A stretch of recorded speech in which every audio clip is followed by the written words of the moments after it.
ಏನ್ ತೊಂದರೆ ಆಗಿದೆ ಅಮ್ಮ ನಿಮಗೆ? ಅದೇ ಗುರುಜಿ, ಏನು ಕೆಲಸ ಮಾಡಕ್ ಆಗ್ತಾ ಇಲ್ಲ. ಯಾವ್ದನ್ನ ನೋಡ್ಲಿ ಎಲ್ಲನ ಕೇಳೋ ಬರೀ ಗಲೀಜ್ ಕಾಣುತ್ತೆ. ಮೈಗೆ ಅಂಟ್ಕೊಂಡಿದೇನೋ, ಕೈಗೆ ಅಂಟ್ಕೊಂಡಿದೇನೋ, ಒಂದ್ ಬಟ್ಟೆ ಹೋಗಿದ್ರು ಅದಕ್ಕೆ ಅಂಟ್ಕೊಂಡಿದೇನೋ, ಪಾತ್ರೆ ತೊಳೆದ್ರು ಅದಕ್ಕೂ ಅಂಟ್ಕೊಂಡಿದೇನೋ. ಯಾರ ಮನುಷ್ಯರು ಅವ್ರಿಗೇನ ಅವ್ರಿಗೇನ್ ಗಲೀಜ್ ಆಗೈತೋ ನನಗೆ ಆಗೈತೇನೋ, ನನ್ ಮನೇಲಿ ಆಗೈತೇನೋ ಆತರ ಇವೇ ಫೀಲಿಂಗ್ಸ್ ಬರ್ತದ. ಮತ್ತೆ ಬೇರೆ ತೊಂದರೆಗಳು ಏನಿದೆ ಇದು ಬಿಟ್ರೆ? ಇದೇ ಗುರುಜಿ, ಬಾಗ್ಲದೇ ಚಿಲ್ಕ ಒಂದ್ 10 ಸರ 20 ಸರ ಹಾಕಿದೆ ಇಲ್ಲೋ, ಒಟ್ಟು ಈ ತರ ಎಲ್ಲಾ ಬೀರೋ ಬೀಗ ಹಾಕೈತೋ ಇಲ್ಲೋ, ಎಲ್ಲ ಬರೀ ಎಲ್ಲ ಪ್ರತಿಯೊಂದು ಅನುಮಾನ, ತೃಪ್ತಿ ಇಲ್ಲ. ಯಾವ ಕೆಲಸ ಮಾಡಿದ್ರು ತೃಪ್ತಿ ಇಲ್ಲ. ಪದೇ ಪದೇ ಮಾಡ್ಬೇಕು ಅಂತ ಮನಸ್ಸಿಗೆ ಭಾವನೆ ಬರ್ತಾ ಇರುತ್ತೆ. ಮಾಡಿದ್ದನ್ನೇ ಮಾಡ್ತಾ ಇರ್ತೀರಾ. ಮಾಡಿದ ಸಮಾಧಾನ ಆಗಲ್ಲ. ನಕಾರಾತ್ಮಕ ಆಲೋಚನೆಗಳು, ಬೇಡದೇ ಇರೋ ಚಿಂತನೆಗಳು. ನಿದ್ರೆ ಸರಿಯಾಗಿ ಬರುತ್ತಾ? ಅದೇ ಮಾಡ್ತೀವಿ ಗುರುಜಿ, ದಿನ ಒಟ್ಟು ತಲೆಸ್ನಾನ ಗುರುಜಿ, ದಿನ ತಲೆಸ್ನಾನ ಮಾಡಿದ್ರೆ. ರಾತ್ರಿ ಎಷ್ಟು ಗಂಟೆಗೆ ಮಲ್ಕೋತೀರಾ? ರಾತ್ರಿ 11:30 ಹಿಂಗಾಗುತ್ತೆ ಗುರುಜಿ. 11:30 ಮಲಗಿದ್ರೆ ಸರಿಯಾಗಿ ನಿದ್ರೆ ಬರುತ್ತಾ? ಯೋಚನೆ ಬರ್ತಾ ಇರುತ್ತಾ? ಮಲ್ಕೊಂಡ್ರೆ ಸ್ವಲ್ಪ ನಿದ್ದೆ ಬರುತ್ತೆ ಗುರುಜಿ, ಆಮೇಲೆ ಮತ್ತೆ 3 ಗಂಟೆಗೆ ಸ್ವಲ್ಪ ಹಿಂಗ ಎಚ್ಚರ ಆಗುತ್ತೆ ಗುರುಜಿ. ಅಲ್ಲ, ಮಧ್ಯದಲ್ಲಿ ಎಚ್ಚರ ಆದ್ರೆ ನಿದ್ದೆ ಬರುತ್ತಾ ಅಥವಾ ಎಚ್ಚರವಾಗೇ ಇರ್ತೀರಾ? ಇಲ್ಲ, ಬರುತ್ತೆ ಗುರುಜಿ, ಸ್ವಲ್ಪ ಕರೆಕ್ಟ್ ಒಂದ್ 5:30 5 ಗಂಟೆ ಎಚ್ಚರ ಆಗ್ಬಿಡ್ತದೆ. ಶಕ್ತಿಹೀನತೆ, ಕೆಲಸ ಮಾಡಲು ಆಸಕ್ತಿ ಕೊರತೆ, ಹೌದಾ?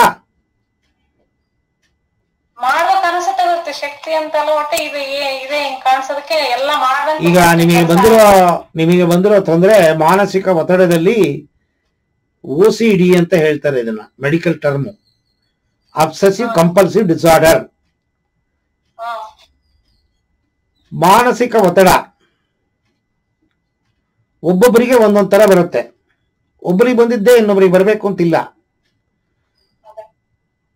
ಮಾನಸಿಕ ಒತ್ತಡ ಇದ್ರೆ ಜಾಸ್ತಿ ಆಂಗ್ಸೈಟಿ, ಭಯ, ಭೀತಿ, ಆತಂಕ.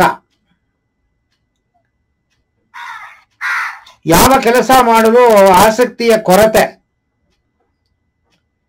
ಜ್ಞಾಪಕ ಶಕ್ತಿಯ ಕೊರತೆ, ಏಕಾಗ್ರತೆಯ ಕೊರತೆ. ಇದೆಲ್ಲ ಸಾಧಾರಣವಾಗಿ ಮಾನಸಿಕ ಒತ್ತಡ ಇರೋರಿಗೆ ಬರುವ ತೊಂದರೆಗಳು. ಇದನ್ನ ಸರಿಯಾಗಿ ಗಮನಿಸದೆ ಬಿಟ್ರೆ ನಾಳೆ ದಿವಸ ನಿಮ್ಮ ಮನಸ್ಸಲ್ಲಿ ನಾನು ಯಾಕೆ ಬದುಕಿರಬೇಕು, ನಾನು ಬದುಕೋದು ಸರಿ ಇಲ್ಲ, ಆತ್ಮಹತ್ಯೆ ಮಾಡಿಕೊಳ್ಳುವ ಆಲೋಚನೆಗಳು ಬರಕ್ ಶುರು ಆಗುತ್ತೆ. ಅದು ತುಂಬಾ ಎಕ್ಸ್ಟ್ರೀಮ್ ಸ್ಟೇಜ್. ಅದು ಅಷ್ಟಕ್ಕೆ ಹೋಗಕ್ ಬಿಡಬಾರದು. ಈ ಮಾನಸಿಕ ಒತ್ತಡವನ್ನ ಸಾಧಾರಣ ನಿಮಗೆ ತೊಂದರೆ ಆದಾಗ ಡಾಕ್ಟರ್ಗಳ ಹತ್ರ ಹೋಗ್ತೀವಿ. ಡಾಕ್ಟರ್ಗಳು ಅವರುಗಳಿಗೆ ಗೊತ್ತಿರುವ ವಿಚಾರಗಳನ್ನ ನಿಮ್ಮ ಮೂಲಕವಾಗಿ ಕಂಡುಹಿಡಿದುಕೊಂಡು ಅದಕ್ಕೆ ಆಂಟಿ ಡಿಪ್ರೆಸೆಂಟ್ ಟ್ಯಾಬ್ಲೆಟ್ಗಳನ್ನ ಬರೆದು ಕೊಡ್ತಾರೆ. ಆ ಔಷಧಿಗಳನ್ನ ತಕೊಂಡಾಗ ಸೋಮಾರಿತನ, ಯಾವಾಗಲೂ ನಿದ್ರೆ ಮಾಡಬೇಕು ಅಂತ ಭಾವನೆ, ಚುರುಕುತನ ಇಲ್ಲ, ಮತ್ತೆ ಸೈಡ್ ಎಫೆಕ್ಟ್ಗಳು ಜಾಸ್ತಿ ಬರುತ್ತೆ ಅದನ್ನ ಕಂಟಿನ್ಯೂಸ್ ಆಗಿ ತಗೋತಾ ಇದ್ರೆ. ಇಲ್ಲಿ ಈ ಮಾನಸಿಕ ಒತ್ತಡ